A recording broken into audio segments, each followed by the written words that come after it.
Bonjour et bienvenue sur ma chaîne Ma Mathématique 4. Voilà, donc je vais vous faire... donc le but de cette vidéo, c'est comment calculer pi au plus juste. Donc je ne calculerai pas pi de la manière de François Vett. Cette manière de calculer pi aura une évolution. Et je pense avoir trouvé la vraie valeur de pi. On se sépare à la 29e décimale de pi. Je vais vous expliquer la raison. Dans la méthode de François Viette, ou bien d'autres, je trouve qu'on n'a pas ramassé les poussières, je veux dire les poussières des racines carrées, pour construire des nombres ronds. Alors voilà, j'explique. Donc, ça part d'une découverte. Une découverte d'un nombre qui se calcule à l'infini. Alors ce nombre qui se calcule à l'infini, le voici. Et je l'ai calculé seulement ici qu'à 57 décimales. Alors je reprends. Alors donc sur mes 3 premières vidéos, j'avais fait un système pour calculer pi. Donc m'étais aperçu d'une certaine anomalie. Donc je suis revenu à bien chercher les décimales de ce nombre. Donc facile à obtenir. Pour obtenir, il m'a fallu 1 heure pour obtenir tous ces décimales. Le principe, c'est prendre la racine carrée de ce nombre plus ce nombre divisé par la racine carrée de ce nombre égale ce nombre. Et à chaque fois, vous faites l'opération de manière à vous ajouter une décimale à chaque fois. Voilà. Il faut faire à chaque fois cette opération-là. Alors une fois que maintenant on a un nombre, tip top nickel, dire qu'on est sûr de ce qu'il fait, je vous explique. Par exemple, je prends ce nombre, ici, je l'arrête à seulement 1, 2, 3, 9 décimales. Je multiplie au carré 3 fois. Il va me donner cette valeur-là, 0,6, avec 3, 9. Je continue les décimales. En réalité, c'est un nombre majeur de décimales, qu'il les mange, mais il les refait en valeur ronde. Qui veut dire, on va dire qu'il les associe bien. Qui veut dire, si je prolonge maintenant que les décimales, j'en rajoute 9 de plus, au carré 4 fois. Je l'élève au carré 4 fois, c'est ce qui me donne ceci. Je finis toujours par 6, pour essayer d'obtenir la valeur de 7. Je continue, j'en rajoute un certain nombre de décimales. Là, j'élève au carré 5 fois, qui me donne ce nombre-là. Mais toujours, vous voyez, par alternance, 0,6, 46, 0,6, 46. Ça va me donner un peu plus de précision sur le chiffre 7. Maintenant, je prends la totalité, mais cette fois-ci, si je prends la totalité, ce qui va me donner au carré, alors au carré 6 fois, va me donner ce nombre-là. Là, il y a quand même tout un paquet de 9, mais je ne suis pas assez, donc il est calculable et on peut le calculer à l'infini. À chaque fois qu'on lui rajoute des décimales, à chaque fois on peut le multiplier au carré. Voilà mon principe. C'est ce qui fait ceci. Tu es obligé de partir. Voilà. Autant je lui rajoute ici d'unités, autant il a de décimales. C'est pour ça que ça fait ça. Maintenant que je connais ce nombre, je peux avoir un sinus, pour l'instant, à 57 décimales. Je vous explique. Pour avoir le sinus 18, c'est tout simple. Il faut que je retire 2, que je divise tous ces décimales par 2. Et ce qui va me donner ceci. Mais avant tout, il faut que je finisse. Que ce nombre, si je prends tous ces décimales, donc ça fait 0,61 et que je l'élève au carré, c'est ce qui me donne ce produit-là.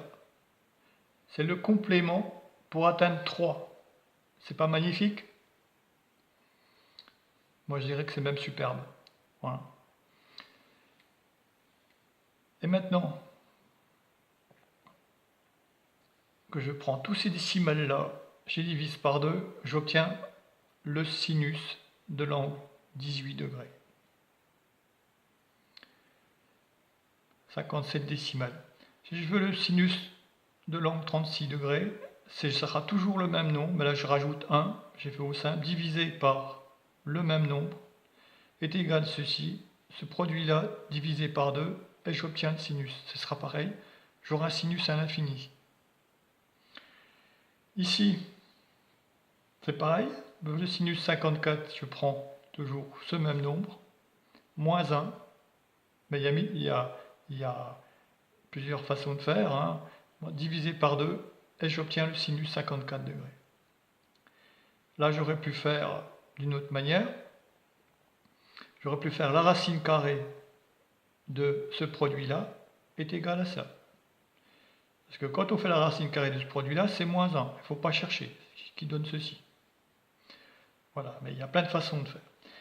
Et sinus de l'angle 72 degrés, je prends ce nombre-là, je rajoute 1, je divise par 2, et la voici. Toujours pareil, un sinus de l'angle 72 degrés à l'infini.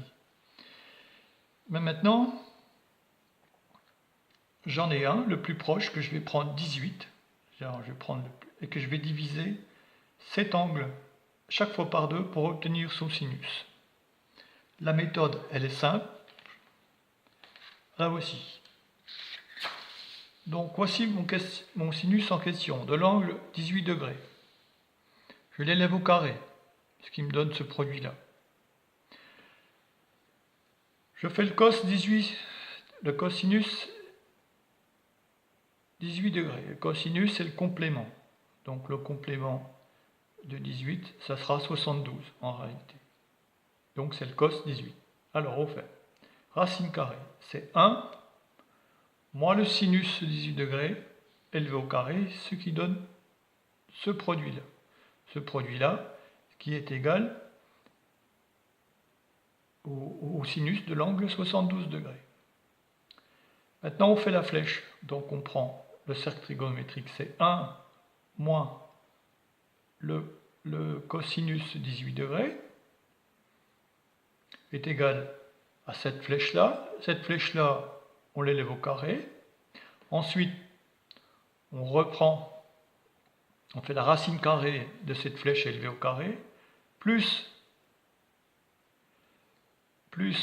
le sinus de l'angle 18 degrés élevé au carré, ce qui donne ça, divisé par 2, est égal le sinus de l'angle 9 degrés. Je le réélève à nouveau et je refais le même principe. C'est facile, il faut suivre. C'est ce qui veut dire. Ce chiffre-là, il va là. Celui-là, il va là. Et ainsi de suite. Voilà. C'est la manière. Alors là, sur une page, j'en ai 8. Je l'ai fait 8 fois sur la première page. Je l'ai fait 8 fois sur la deuxième. Je l'ai fait 8 fois sur la troisième. Je l'ai fait 8 fois sur la quatrième.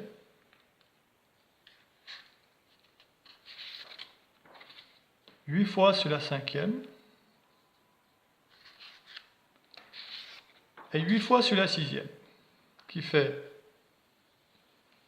6 fois 8, 48. Donc j'ai fait 48 fois l'opération. Pour obtenir donc 360 degrés divisé par cet angle.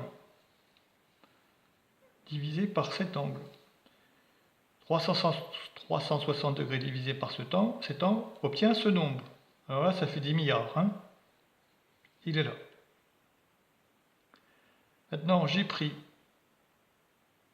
ce nombre multiplié par le sinus, le dernier sinus de l'angle que j'ai obtenu, celui-ci, qui veut dire le sinus de cet angle-là, le voici. Donc multiplié par ce nombre-là, et que j'ai ensuite divisé par 2 pour obtenir pi. Pour obtenir pi, qui est donc à 3, 14, 15, 92, bien sûr. Et c'est ici qu'on se sépare avec la méthode de François Vette, qui veut dire on peut, tous ceux qui calculent pi à l'infini, à 10 millions et 10 milliards de décimales, je pense qu'ils font fausse route. Parce qu'au départ, plus on a un sinus, là donc c'est calculé en réalité pi par la multiplication des polygones dans le cercle trigonométrique, et là plus on a un sinus d'un angle précis, et plus on est juste. D'ailleurs la preuve, parce que si j'ai rassemblé toutes les poussières des racines carrées, je suis plus haut, qui veut dire sur la valeur de pi actuelle, je suis à 32,7 et que moi je suis avec mon chiffre qui se calcule à l'infini, mon nombre qui se calcule à l'infini, je suis à 8. Donc pi, le pi que je trouve est légèrement plus élevé que le pi de la valeur actuelle. Je pense que je me suis arrêté là, j'aurais pu continuer, aller au-delà de 48, mais quand je me suis aperçu que pi était plus élevé, que mon pi là était plus élevé que pi de la valeur actuelle, j'arrête. Parce que maintenant, suivant mes vidéos de ma mathématique, j'ai lancé donc un système de calcul, l'horloge calculette, et quand j'ai dit à un moment donné que je ne ferais pas de négatif, j'avais parfaitement raison. Qui veut dire, il fallait que je fasse encore du positif. Et là, j'en apporte la preuve. En calculant pi, avec la multiplication des polygones dans le cercle trigonométrique, à l'aide de ce nombre calculé à l'infini. Merci.